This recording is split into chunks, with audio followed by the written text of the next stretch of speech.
Hello? Hello? And we're live. What's up, gamers? Hello, everyone.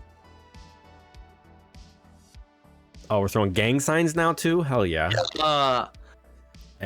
How old are you? Dabbing 22. on people? Jesus. Not as old as you, old man. I say dabbing is for us out here, thank you. It is not a proper esports podcast with myself on it unless there's dabbing. That's an old blue esports thing, thanks to BM tradition. All right, so I'm horribly out of practice at this, so we're gonna roll with it tonight. I was never in practice. Exactly. So we don't have an intro planned or anything like that. We got some things to talk about. This is Irie. I'm Lojepi. Irie, what is? You know what? No, let's do that. Let's do this. Irie, what is your relationship to Hestia, and why are you on this podcast? I own Hestia. It is my company. Oh, I founded it. Okay, fantastic. I love it. It's my baby. It's your baby. Okay, well that's good. Yeah, Irie, clean your bed. No. Ah, a rebel. Lily, it's. Oh, actually, there's a wire on it. I forgot about that. Okay, was that the wire from earlier, or did you throw that one away? That's just a spare I pulled out, I think. I see. Okay. The one from earlier I threw away. We almost had to scrap this last minute. We did almost have to scrap this last minute. Irie decided to break their microphone right as we were about to start. My mic cord broke when I was trying to rearrange things. Yeah. Thankfully, I had an extra, so. Oh, nice. but hold on. Banana's right. Welcome to the forum. This is the forum. But like, I need to get like a book and a toga. You don't need a book. You need a scroll. A scroll. You're right. My bad. All right. So yeah, that's Irie, owner of Hestia. I'm Lojepi. I do things. The doer of things. The doer of things here and there. Yep. And I mean, all of the sick graphics you see at Hestia, all done by him. See, I don't want to claim that. I think they're good. I don't think they're that good. They're pretty good. Everything you see here on screen, yeah, I did. So if it's ass, it's true. It's my fault. All right. It's the first episode of this. We're just gonna go with the flow. We have a couple things we want to talk about in the esports space. The esports and gaming space too, actually, Matt. Well, there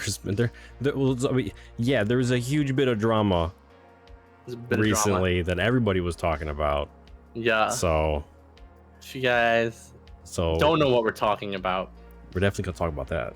We're talking about it, and you'll find out at a point within this episode. Do we just want to start with that? Do we just want to go into that? I feel like that's a good place to start because there's so much to talk about there. It'll help us. Yeah, sure. Get going. So. Okay, I'll start. So there was the whole drama with Nadeshot and 100T Frosty, or I should say 100T Nadeshot and Frosty, or Frost. I don't know what it is. I think it's Frosty. Yeah. That was a whole thing.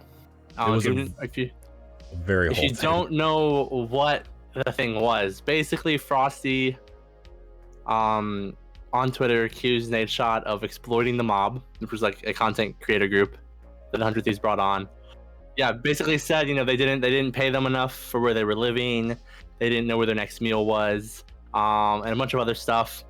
And then Nadeshot went on his stream, aired it all out, and it devolved from there. Is the correct term? It devolved. Yeah. So like the mob is actually like a group of Call of Duty content creators from like not quite Nadeshot's era, but like just after. Mm-hmm. So like they were from a lot of the same, background and makeup, which makes this all that much more like upsetting to me that they're gonna. I'm gonna throw it out there real quick. I'm 100% on 100 Thieves side. Once we get through all the details and all that, we can talk about that. But like, I'm pretty much with Nadeshot and 100 Thieves on this one. After I got through what I got through, the information that I have, and like I don't even know how you can attack Nade in this situation knowing where he came from. Yep, I would agree. There's just so many layers to it. Frosty accused them of so many things, not paying them enough, which the numbers I've seen of how much they were actually getting paid is ridiculous. They were paid a base salary of all four of them each. We're getting, what was it, 60 grand a year base? Base, yes. Yeah. and which comes out to about, I think, like 2,500 a month, right? Yeah, so they were getting like 2,500 a month just in pay. They also got additional for rent, if I'm not mistaken, or rather, the 2,500 was the living stipend to go to rent. Yes, it was. Yes, yeah, that's right. They got 2,500 each for living. Yeah, but then they spent that on the house. Apparently, there was like this really unfortunate thing that Nate was like, you got to find a house that's within like 20 minutes of my house, according to Frosty, and except Nade's compound / house is like in a really like a multi-million-dollar house in LA, so they're like, to find something that close but then on the budget of 10K a month is, they did it sort of. They found it at 10K a month. They did, but then they were also given like media money. They were given a $2,500 a month content budget, really, but they were complaining, or Frosty was complaining, that they had to like go through paperwork, so they couldn't just go spring for the money and then the org would reimburse them 3 weeks later when they needed the money. Like they couldn't, like, it doesn't make any sense to me. You don't need to spend that much money to make a YouTube video. Yeah, not everybody has to be Mr. Beast. They had to come with the receipts, like literally. Yeah. That 100 Thieves, they said, okay, we'll give you the money, but you need to tell us where it's going. Yeah. I guess my whole problem with it is, like, Frosty said that 100 Thieves was exploitative with the contract, right? And I think at the start, it was 100 Thieves was taking 95% of all sponsorship deals at the start, right? Which, don't get me wrong. They amended that statement and it was 85%, but still, that's ridiculous. That is, regardless of how you feel about the rest of that is exploitative. No matter which way you look at that, that is. But from like Nadeshot's perspective, he was bringing on this group of content creators, paying them all of this money without them actually so Nade wasn't taking any of the Twitch revenue, so like they had to recoup their losses somehow.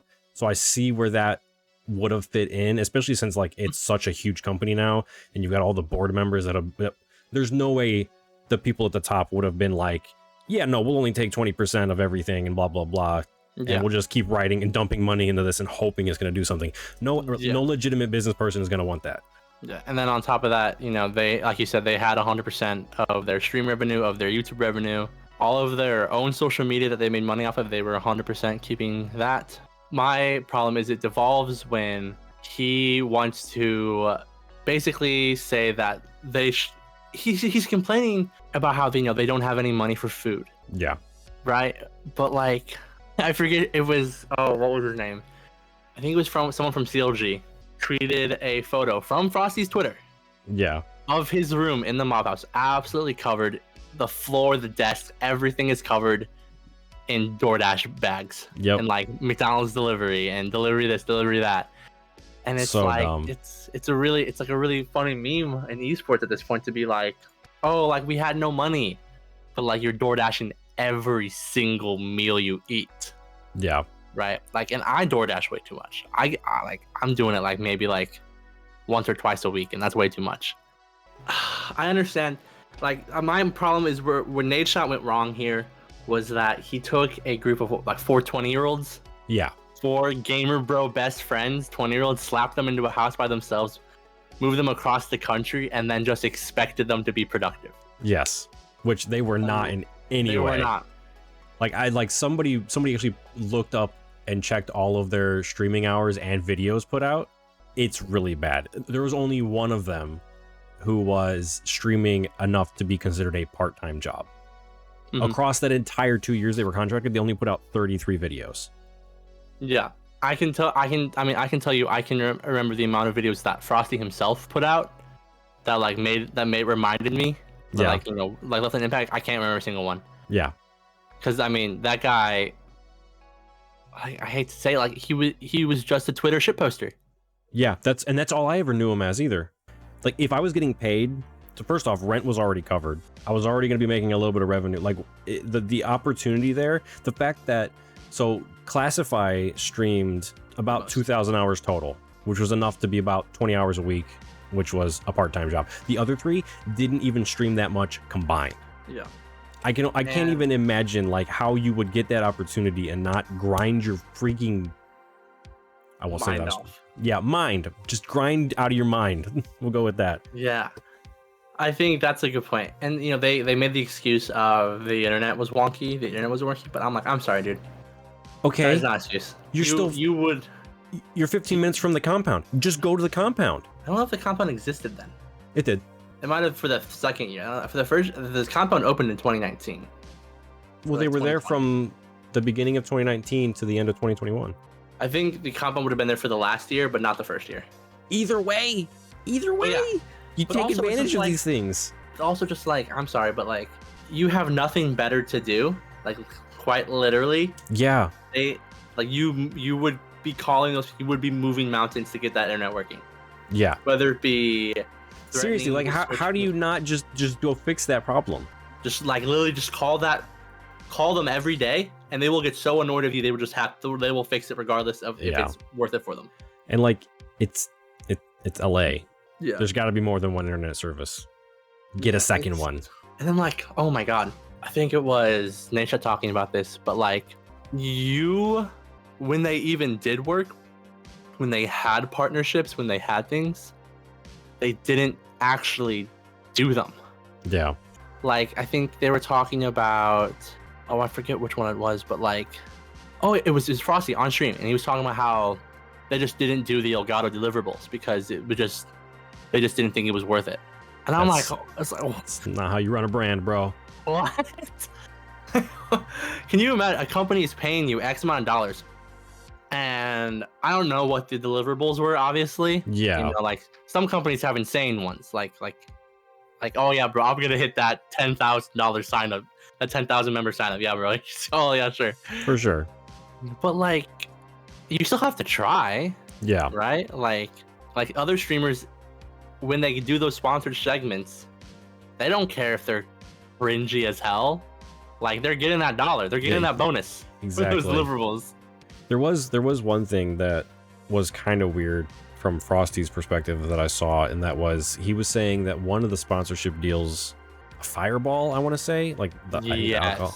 Fireball was one that he brought in, and him and the other three as individuals couldn't provide the right information, so he went to 100 Thieves and Nade to like get the details and actually finalize that. But because they came in on that, they ended up with that 85% taken out of it. Yeah. I think it came out to be 80%. So like the mob only got 20% of that deal that Frosty brought in. Just kind of weird. Not sure I agree with that one, but I think the contract in general stipulated that 100 Thieves got 80% of like every sponsorship contract they did, regardless if the members brought it in or not. Right. Which makes sense still, as the whole, like we just mentioned, as a business person. If you're just dumping money somewhere, you got to get it back. I think on 100 Thieves side, right, like you can definitely say the contract was exploitative, right, 100%. But also, like, really the only fault that Nade and 100 Thieves had here was they expected too much out of a bunch of gamer bros. Yeah. You know, he had the whole speech about how, you know, when he was in the Optic house, you know, you wake up, you stream 12 hours a day, you make a video, you post it, you go to bed, you do it again, right? Yeah. And it's like, I understand that for you because he talked about, you know, he had the incentive, you know, I'm not fucking going back to McDonald's.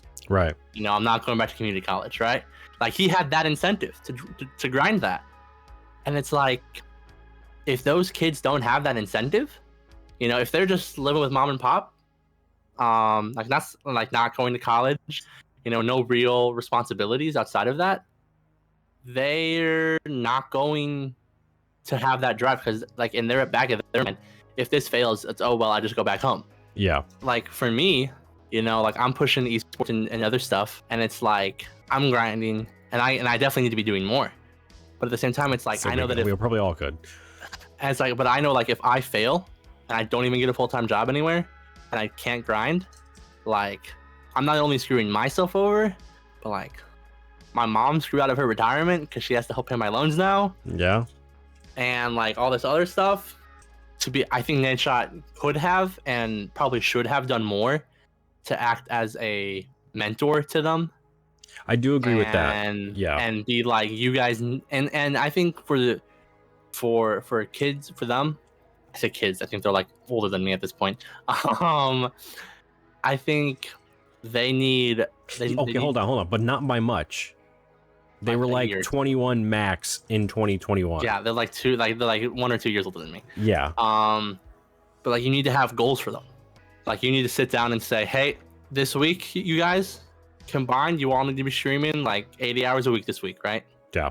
Or like 60 hours a week or 40 hours a week combined from all of you. Yep. Or like you guys need to be doing this. You need to be doing this. It's like that blows my mind. Across 4 dudes to be able to put out 1 video a week is nothing. No, yeah. There's people that put out 1 video a day by themselves, and yet you got 4 dudes who are getting paid. I can just keep going back to that. It's just a completely like wasted opportunity on their end. It may not have been a perfect situation, but like they were paid to move to LA to be part of 100 Thieves, like one of the premier organizations doing shit. Yeah. And they dropped the ball.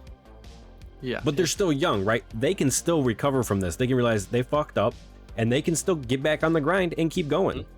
So like I think whining about it on Twitter is not the answer. I think this is a little bit of Is this gonna be our first bad take of the podcast? It might be a bad take. Oh yeah. Might be a fire take. Spicy fire, bad whatever. If you look at most of the mob members, like Classify has still gone on creating content. He still streams a lot. He still makes YouTube videos. Avalanche, I'm not sure what he's doing. He kind of dropped off the radar, in my opinion. The other one, I'm gonna be honest, I can't even remember his name. I honestly couldn't tell you either. But Frosty, Mako, yeah. Hold up my notes. It really does feel like he stirred up this drama because he wants to stay relevant. Yeah. Well, and I think after he got booted from 100 Thieves, he realized that he lost a lot of the, the Twitter clout, the esports clout. To be perfectly honest, I hadn't seen anything from them in a while. I didn't even realize they weren't part of 100 Thieves anymore. Like that's how fast they just dropped off. Yeah. I remember when they were announced and when they were brought on, I remember some of the videos that they did, and then just like radio silence. I haven't heard anything since then. I can only remember one video they did in their entire 2 years. I can remember one video, and it was like some Star Wars video. And I don't. So, when it first came out, before Nadeshot did his speech, it's like kind of like, oh, like what's happening here? Like, oh, yeah, 100 Thieves exploiting someone. Like, oh, that doesn't. Not out of the realm of possibility. Yeah. Like I was expecting, well, shoot, is this gonna be another phase situation? And then, kind of not so much. Oh yeah, and then Frosty did his stream after Nadeshot stream. Yeah. And it fell apart so quickly. It literally just turned him into him. It was a really streamer I like to watch. Did a really good talk about it, I don't know if you know him. His name is H-Rock, great streamer. Yeah. Big A. Did a really good thing how like Nadeshot comes in, he is well poised, he has all of his points, he probably has a freaking dock in front of him. Well, his whole entire like HR team probably came to his aid. They put some stuff together. And then you got like Frosty in his bedroom like, no cap, bro. Literally. Like, oh no. Yeah. Banana wants to know what FaZe did. FaZe? Are we talking about the Tfue contract? Yeah. What did they do? What were they taking? Like 75%? Yeah, they had just really bad exploitive contracts also, where it was like they took, I want to say it was like 90% of all deals, as well as Twitch revenue. Oh yeah. Yeah, there was that thing a little while back, whatever. They got flamed for that. But like ever since then, there's just all sorts of just weird stuff that FaZe does, and the fact they went public recently and they're valued at over $1 billion, it's some bullshit. They just announced like yesterday that they're going to miss their goal by 20 million. Dang, that's crazy. How you gonna?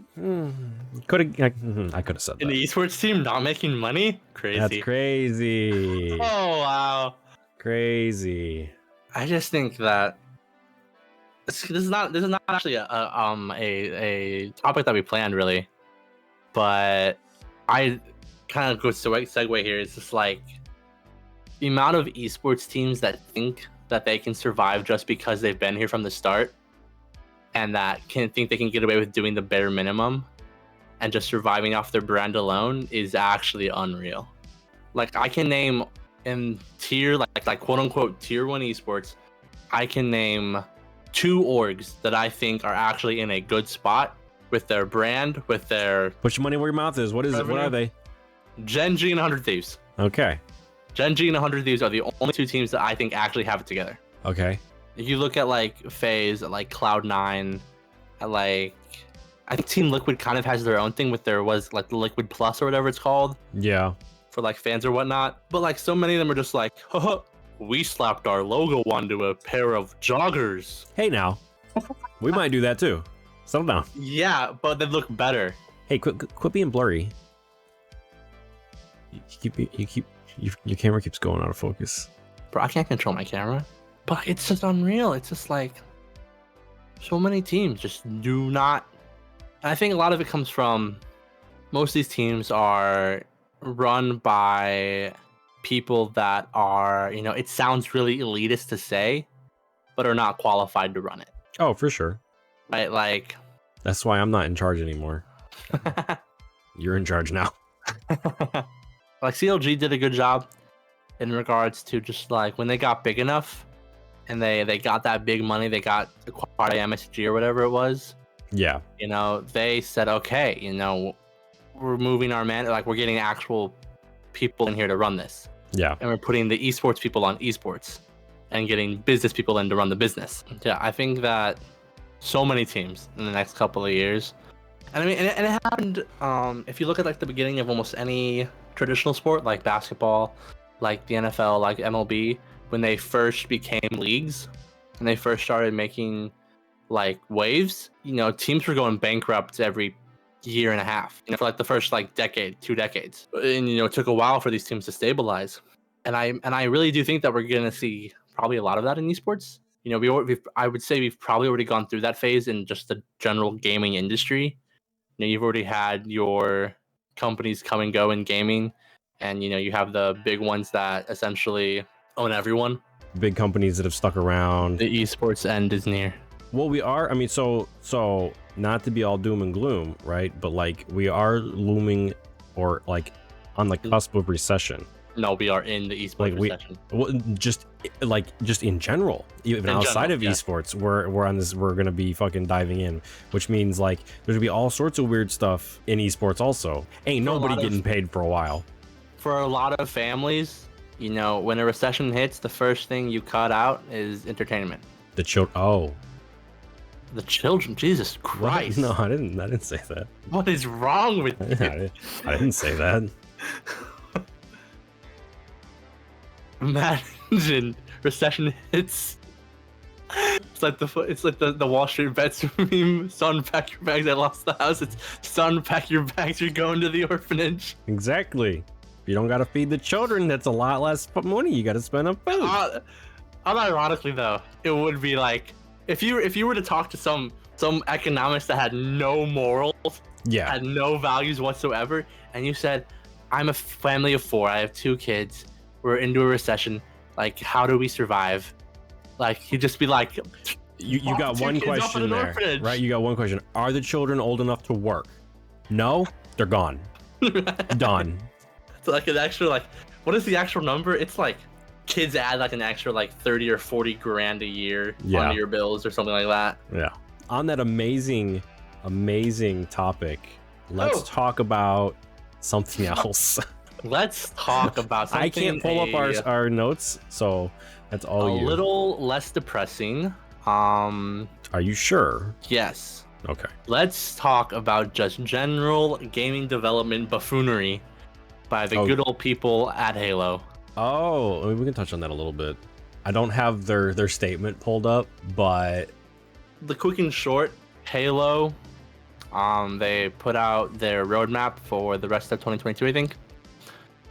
And they're basically taking like 1 update's worth of content and stretching it over like 5 or 6 months, if not longer. Yeah, it's kind of nutty. They literally the entire. I love Halo.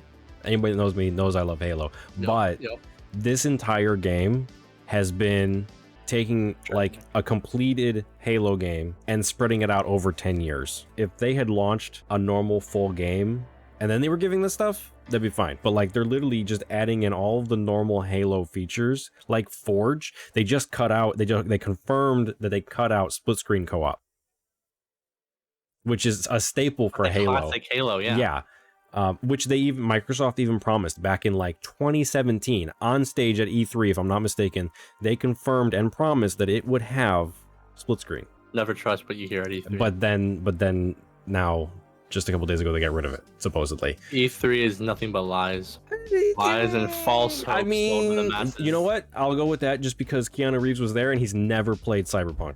The man is in the game, he's never played it. I mean, this is probably considered a bad take, but I liked Cyberpunk. I love do too. Cyberpunk. It was a great game. I'm actually looking forward to playing it again on stream sometime this week. Not this week, this month. Back to Halo real quick. Like, they are doing a couple things that I'm really happy for, and I think that is very good for the game. One of those is the Shroud screen. It's this new ability that they're putting in. It's a literal smoke. Halo has never had smokes, and I think it's a huge benefit. I think it's going to be amazing, and it's going to make the game way more interesting on an actual competitive level. Oh. But unfortunately, 343 is dropping the ball, and the game isn't viable competitively anyway. So too little, too late kind of deal. Yeah. I mean, as a PUBG fan, you know, I'm kind of used to developers dropping the ball. Yeah. But man, watching the Halo stuff this week, it's kind of like, damn, you know, keep it up, PUBG. You're doing good. Seriously. It's like if like the bar is here, you know, the bar is here. It's like PUBG's down here, and then Halo's like off screen. Yeah. I mean, it's been almost a year now. There's still no anti-cheat. You can't play competitive properly. Like, you can't play in the ranked pool because it's just hackers. And they started out with, you know, those esports skins for their teams.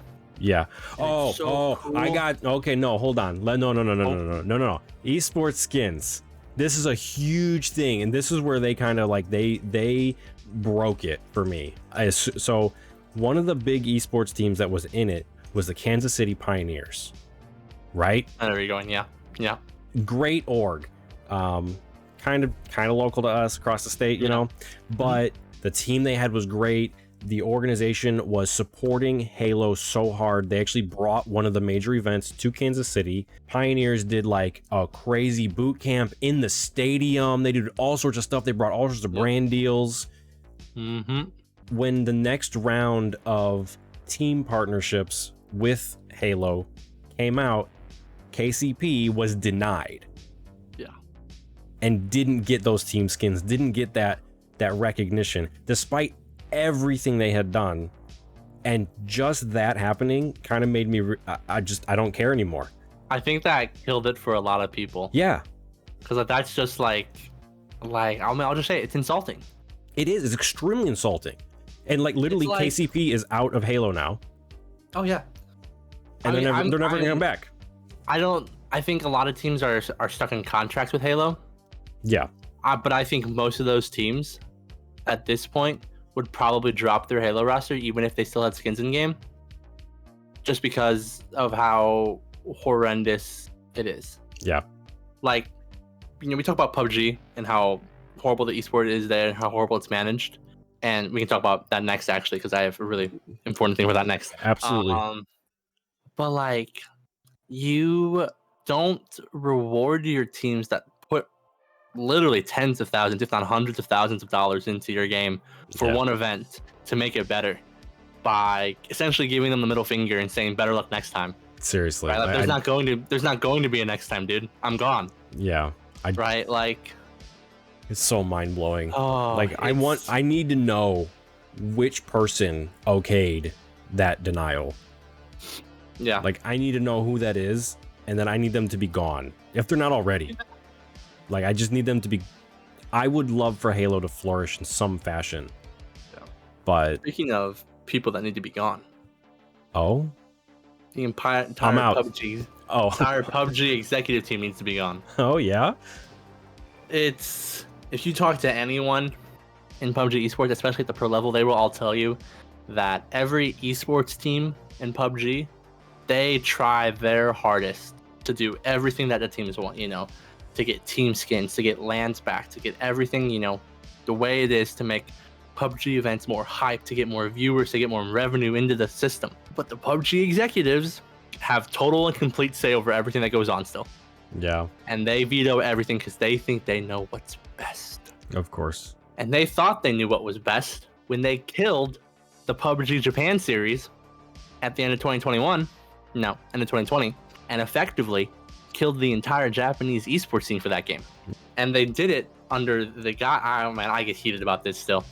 It's been 2 years. I'm still heated. So you had the PUBG Japan series, which was a league. It had like a pro league and a contenders league. It was grade 1, grade 2, and you know pretty much every top team in Japanese esports had a team in PUBG because of this league. You know, it was a great league.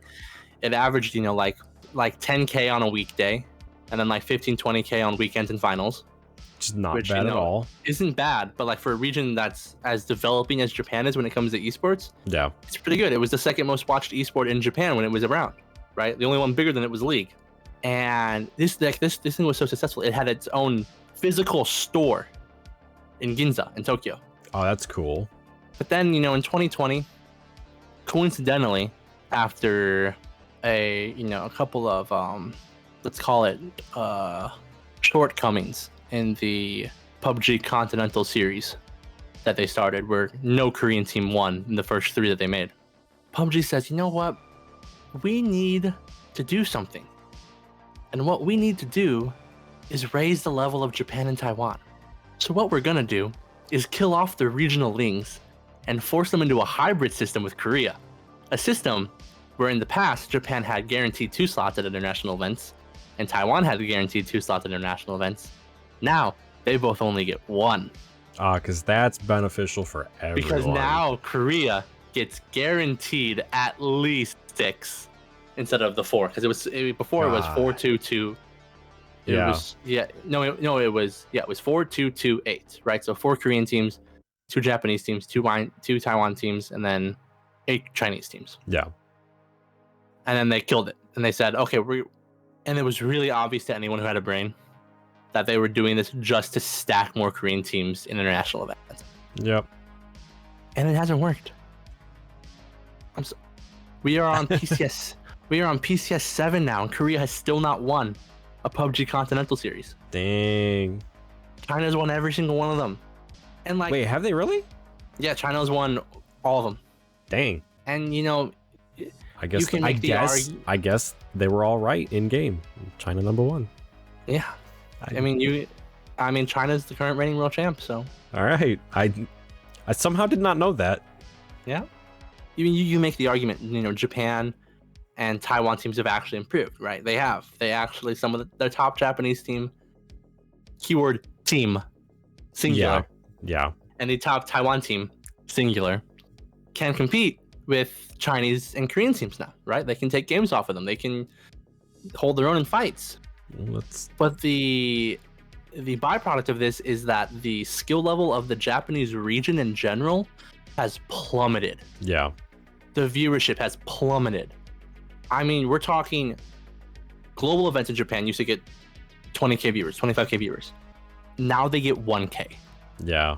Like, it is obscene. That's ridiculous. How far the viewership has dropped. You know, and then just this last week, 2 top-level pro teams, you know, North Epson and Fennel, who are 2 extremely relevant names in Japanese esports. You know, Fennel almost went to champions for Valorant.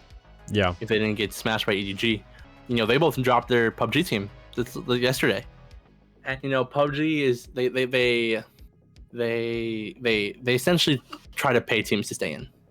Yeah. Right. They say, hey, we'll subsidize your contracts. We'll pay you X month to stay in the game. Because they need some kind of, you know, brand legitimacy to go to sponsors. I mean, TL dropped out last week too. Oh, I didn't hear about that one. Yeah, Team Liquid dropped their team. Jeez. And it's a mess. I would do so much to get employed at PUBG Korea and just walk into those executive offices and just take a steaming shit on all their desks. Dang. But y'all here to hear? Yeah. Somebody clip it. Tag PUBG. Yeah. Coming for your desk. CH Kim. Better watch out. Jeez. But that's gonna be the first clip of the forum. That's gonna be on his desk in the morning, and this person from the PUBG offices. That's great. You're gonna get a very strongly worded email. I am. No, but you know, and I've heard from people that what PUBG has planned for next year is actually like really cool, and you know, a bunch of people in different regions are actually super excited about it. And there are definitely a whole other multitude of reasons for why TL could have dropped their team. Well, yeah, as we were just touching on, there's a lot going on in the world. So, yeah, I think this is just a conspiracy theory, but oh, okay, go ahead.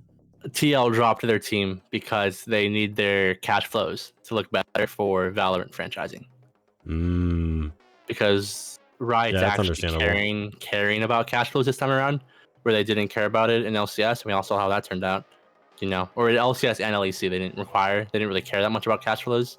But then, like within the first 3 years, like 4 or 5 teams got sold. Yeah. So they actually care this time, and so I think a lot of teams are gonna start dropping off secondary, tertiary rosters in like smaller games to make that look better. You know, they might come back after they make it or don't make it. I think those franchise teams are gonna be the ones that get hit by the recession the hardest, though. They're so freaking expensive. Oh, I mean, if I had to pick some orgs to go bankrupt and just disappear off the face of the earth in the upcoming in the recession, that's definitely coming, right? It's coming. Let's make bets right now. Oh, it's mine is I'm putting all my student loans on Sentinels. Ooh, I was not okay. All right. All on Sentinels. Okay. I mean, they have literally no income. Think about it. What, they sell like a hoodie every 6 months? Yeah. They're paying probably most people on their. They're paying probably every player on their Valorant team 7 figures or more a year. Right? Like, they don't have money. They are literally living off of. They're like a parasite to their parent organization. Who's their parent organization? Actually, I think they are. Oh, let's find out. Hold on. I say, are we gonna go look now? I know that P1 Esports LLC, but CEO Rob Moore, who owns them though? Actually, I know someone. Cronky Sports Entertainment. Oh, okay. Makes sense too. It's a Cronky company. There will always be Cronky shit talk on this podcast, by the way. This is St. Louis podcast. That's always going to come from Irie because I don't touch any of that stuff. Fuck Stan Cronky. Boom, I said it. Just kidding. Dang, that's crazy. Everyone in St. Louis says it. That's amazing. So I pulled up the Sentinels wiki page. They have a small sentence about Fortnite. They've got a paragraph about Valorant. And back to how Halo is just non-existent, it's not even on the wiki. No, it's there. It's in history. In February 2020, Sentinels expanded into the competitive Halo scene. What? In history. I don't. Last line of history. Oh, my bad. You're right. There is one line. Yes, one line. Wow. Yeah, my vote is Sentinels. Who's yours? Right. I don't have one. What? I'm too dumb. I don't have any. Come on, you gotta have one. Blue Esports. They already are defunct. Don't say that. It hurts. It hurts. They are though. They are 100%. They're so. R.I.P. Man. R.I.P. Bunch of assholes ran that one. So true. Oh man. Hold on, real quick though. While we're talking about defunct things, because I absolutely have no input on that at all. I could not make any kind of educated statement. But speaking of defunct people, Ninja went emo boy on Twitter. Emo boy. All he needed was the Tokyo Ghoul. Exactly. He didn't. Yeah. He didn't do the Tokyo Ghoul profile pic, but emo boy. We are far from Ninja lovers here, but he's still somewhat a personality and somewhat in esports. Used to be. But he literally tweeted, "I just need a break. I don't know when I'll be back or where." And he changed his profile picture and changed his Twitter header to timeout. And he changed his name to user not found. To user not found, yeah. So he's still at Ninja, but it's so cringy. But like, he's obviously just switching to YouTube, right? Yeah, no, definitely. Okay, yeah, like that's really the only point I wanted to make here. He could have just done it like a well-adjusted individual, like Pokimane did, where he just made a video being like, "Hey guys, I'm just gonna be streaming whenever I feel like it. Yeah, Bye." yeah, that was actually a really good video for Pokimane. I think It was a good video. it was. It was nice to see a bigger person going through the same exact struggles that all content creators do. Remember, kids, don't force yourself to stream. Unless your name is Lojepi, who decided to do a 30-day streaming challenge. Well, y'all should come just watch. Please make it worthwhile. You're an idiot. I am an idiot. Yes. 100%. Sorry, I've streamed 3 times in the last 4 days, which I'm pretty sure is a new record. I'm proud of you. I've seen that. I've been lurking. I'm very proud. You need to be turning that into other content, though. I started a Witcher 3 playthrough, so I might do that. Okay. Okay. Like I meant all the Valorant stuff, but all right. Oh, like that little 3K you got? Yeah, go make it a funny clip on TikTok. That's true. Yeah, that's what I thought. So back on topic just a little bit. Oh yes. And just adjacent to Halo, Splitgate, the Halo Portal child, announced that they are no longer going to be in development. They are done working on the game. They are not supporting it anymore. It is dead, which is unfortunate because the game was fun. It was just, I don't think the skill gap. Weird timing though. Yeah, they decided to relaunch it right at the same time as Halo Infinite, and then like. Oh, just in general, everything is weird timing. Yeah. They announced their whole Splitgate Pro League. They had like actual major esports orgs on board with it, and then nothing happened as far as I'm aware. Yeah. They just kind of disappeared. I mean, it's still going on from what I'm aware of, sort of. And then they just announced like 3 months later they're just done with the game. Yeah. I don't work at whatever company makes Splitgate. I'm not privy to the insider dealings that go on, but that's a little suspicious. I don't think they were making money. I haven't actually, like, I have their statement, or I had their statement pulled up. I kind of just skimmed it. Basically, it feels like they just weren't making enough money off of it, especially with all the competition. But they have said that they're making a new game, and it's going to be built on Unreal Engine 5, so it will be a modern engine. So maybe a little bit less fucking jank. Yeah, it was a little jank. Maybe a little prettier. Everything, it just looked a little weird. Just a little weird. A little jumpy. My only issue with that game really was just the skill gap. Oh yeah. You couldn't be a new player in that game because there was no like. Nope. I don't think they had any kind of like MMR based matchmaking, skill based matchmaking, any of that. A lot of games struggle with that. Yes. Right. Like I know PUBG struggles with that because I think it's mainly an NA thing because like. Go ahead. I'm waiting for this profound statement. In other regions, there's more players in a lot of games, right? Okay. Because there's more players. Yep. There's much more of a distinction between good and bad. You know, good players go into different queues even. Bad players stay in like the unrated, the casual, and they have time to actually learn the game, which ultimately betters talent development in that game in general. Makes sense. Whereas NA, you know, we can talk about how great America is and Canada is all we want, but like tiny region in by comparison. Yeah. Like, yep. No, I think that's a great point. That would explain why I get wrecked in every game I play. Anyway, so there'll be another one at some point in the future because the concept is cool, but maybe hopefully that there'll be enough people eventually to make it work. And some games just don't make it though. There's speaking of games that I hadn't thought were ever going to come back. Do you remember Realm Reborn? Realm Royale? Realm Royale, yeah, there we go. Because now it's Realm Royale Reborn. Realm Royale Reborn, yeah. It's Reforged, just one of the two. It might be Reforged. No, you're right. It's Reforged. Either way, another oh god. Dude, I have been literally reminiscing about that game every day for the last 2 years. Whenever I think about BRs being bad, I'm like, Realm Royale was a fucking goated game, and then Hi-Rez in Hi-Rez fashion killed it with a bad update. Yeah. That has been. Everybody was on. Yeah. It was such a good game. It was. It was a lot of fun. It came in at the right time. It took away a lot of player base from Fortnite at the time. It did what Hi-Rez did a good job of doing what Hi-Rez does, and that's just copying games. And then they removed the one bit that made it unique and fun. Yeah. And it was like, what the hell? But they're trying to trying to make it do things still. Apparently. I reinstalled it when I saw the Realm Royale reforged. Oh, okay. So maybe maybe we don't. You haven't played it much? No, I don't. See, my problem is I don't like to play BRs without a squad. Well, so that's what I was gonna say. So what if instead of Fortnite, we do some Realm Royale? I'm down. All right. All right. So we at least got a duo. I'll do it. Let's do it. We'll have to see what queues that game It's so has. great. The chicken. Everything about that game is so wonderful. When you're down, you turn into a fucking chicken. Yeah. Like it's great. So good. So it's cute. You balk and you get to waddle around and dodge bullets. Yeah, it's fantastic. And you don't have to have anyone revive you. You just need to survive for like 10 seconds as a chicken. Wait, hold on. What was their what was the dude, my brain. What was Hi-Rez's Overwatch clone? Paladins? Paladins, yeah. Another great game. I enjoy the crap out of Paladins. Never played it, to be honest.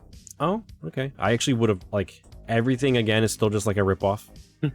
All the game types are the same. All the characters are the same. Yeah. But it's fun. And it was free. Hi-Rez does a really good job of copying other games, but they also have a unique trait that only Hi-Rez has. And it's the innate ability to just kill all of your games at the peak of their success. Yeah. How is Smite? No one else's fault but their own. Oh, Smite's like big dead. Like it still has a player base. It still makes money probably. Yeah. Like if you look at like their Smite Pro League. No, they've been doing more collabs. What was the collab I saw from them recently? They did not recently, but they did Ruby. They did do the Ruby collab. You guys gotta have a better website. Oh, dude, it's bad. Come on, I don't need a giant pop-up. Awesome, Yo, she's kind of hot. So speaking of cool stuff and stuff like that, next week. Do they have a stream playing on their front page? That's cringe.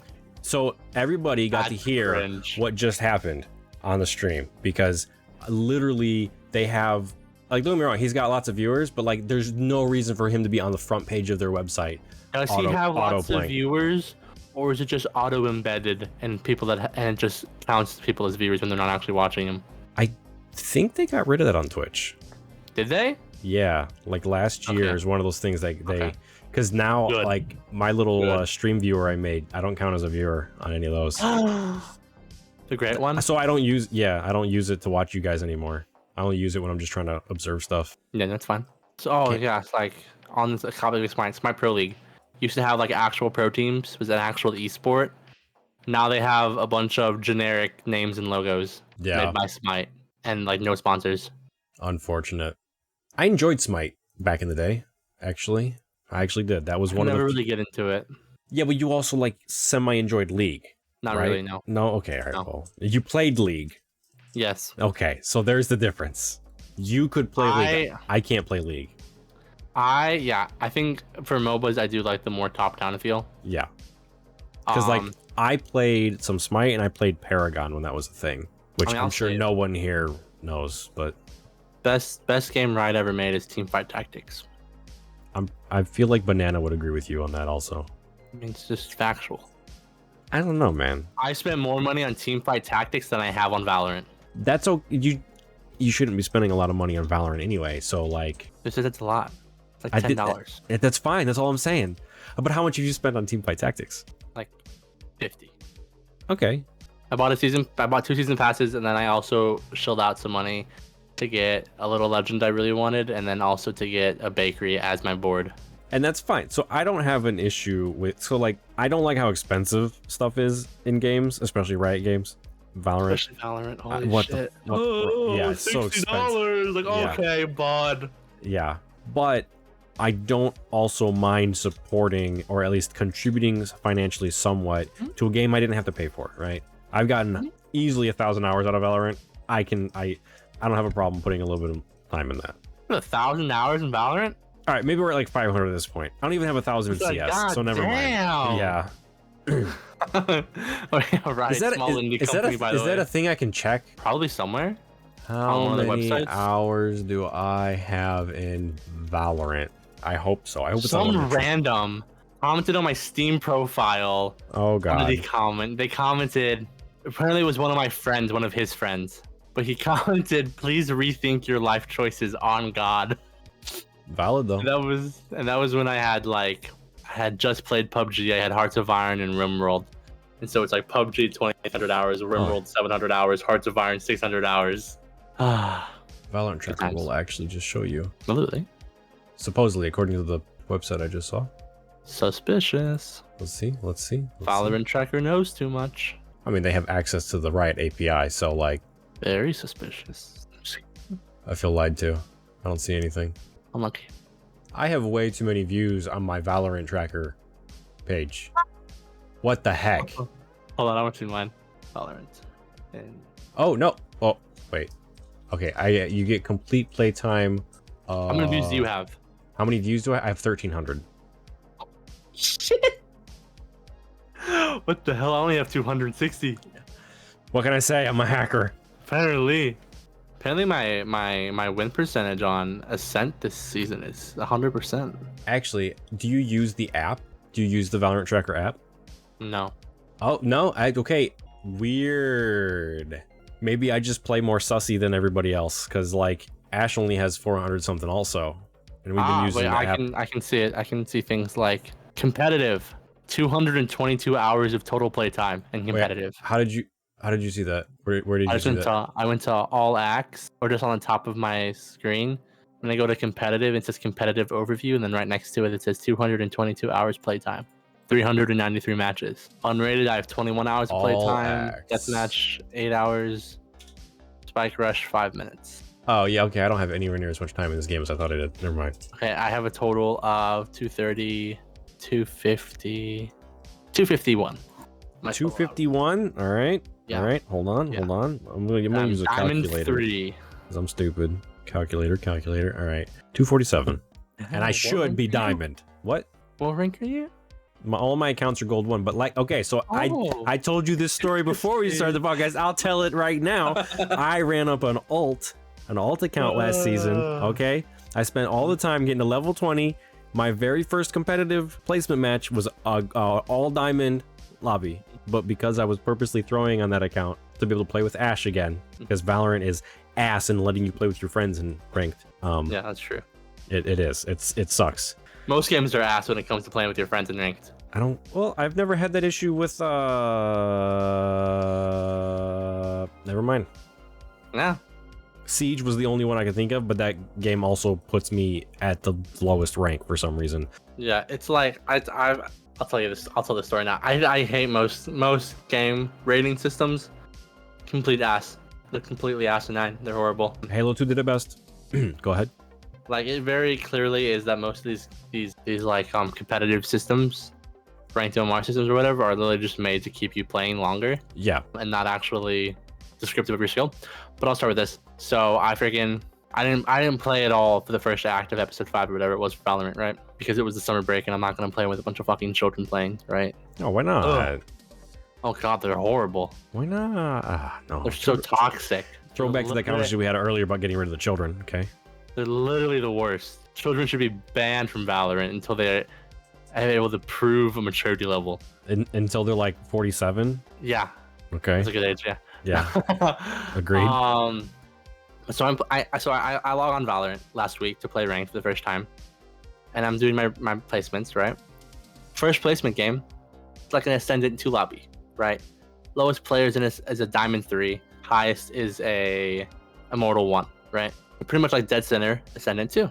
And I win. And then the next game I play, and it's all Ascendant 3s. There's no diamonds at all.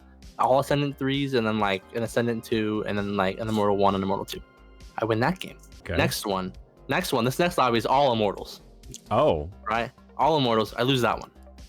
That's unfortunate. And then the next one's back to the Ascendant 3 lobby. I win that one. Okay. And then we go back to the Immortal lobby. I lose that one. Okay. Right. So based on that, you should. Based on this, at where least, do you think I should be placed? I mean, probably like bare minimum, like Ascendant 1. Like it would be if you lost a couple, they were against Immortals, maybe sure. Right. You feel like at worst Ascendant 1, and at best you can stretch Ascendant 3, right? Yeah, at best, if you're really lucky, if you played those games really well. This game puts me in Diamond 2, 50 RR, and then proceeds to team diff me every game for the next 3 games in a row. I love that. And Oh, I'm not that's saying so good. I'm not saying that like I was the best player on my team and my teammates all sucked. No, I just mean pound for pound, inch for inch, every single person on the other team was better than every single person Yeah. on my team, including me. Yeah. And it's just like, Yep. well, what am I gonna do? Yep. One of the most infuriating feelings in just like in Valorant and CS shooters in general, like those arcade shooters, when you do get team diffed and your team is just worse, especially when you're the best player on your team. That's like every And your team's competition I've ever bad. gone to. And it's like you sit there, you get like a 3 or 4K on pistol or in any round, and your teammates can't even kill one guy. Yep. And you're just sitting there and you're like, what more do I have to do? Everything. You have to do everything. Like I did so much. So my MMR is still in Ascendant lobbies too. So I am Diamond 2, and this game is exclusively putting me in Ascendant and Immortal lobbies. I love that. I love that. So I mean, like my RR games are good. Like I lose a game and I lose like 13. I win a game and I gain like 29. No, that's good. Right, my RR games are insane. I won 3 games and I went from 0 RR Diamond 2 to 79 RR.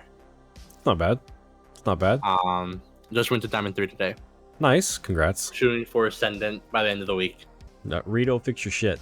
For real. For real. Hire me to fix it. Hire me to fix it. Hire both of us to fix it. Yeah. We'll do it while we're on the podcast. Easy dumb. Easy. We'll let everybody know that it's getting fixed while we do it. All right. I think I can close it out there. I think that's a good place to wrap it up. Yes. I think it is, yeah. Do you have any closing statements? Any final thoughts? Anything you want to say about the future of Hestia? Things we're working on? Thank the people for being here. No, we don't care about them. Yeah, we don't. No, I'm just kidding. We do. We love you all. We do. We love all of you. Future of Hestia. Oh God, is there one? Well, all I mean, hold on. Don't think about. Oh wow. Okay. All I meant by that is there anything we're working on that we can talk about right now that you want to share with people? Nope. Nope. All right.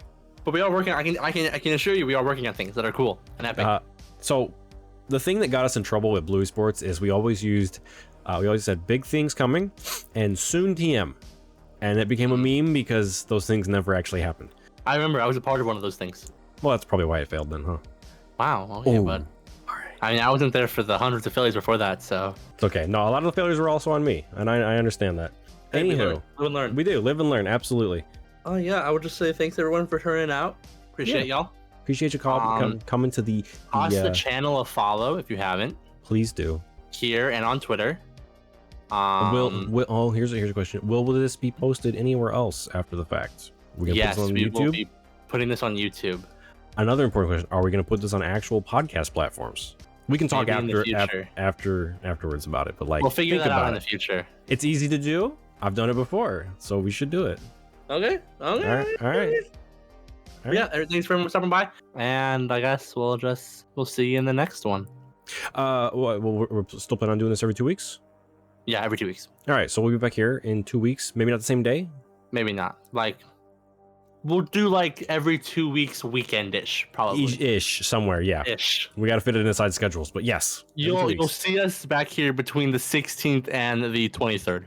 That's a really unfortunate time for me, but yeah, we'll figure it out. Really? Yeah. We'll figure it out, though. All right. Okay. Thanks for watching, everybody. It's been The Forum.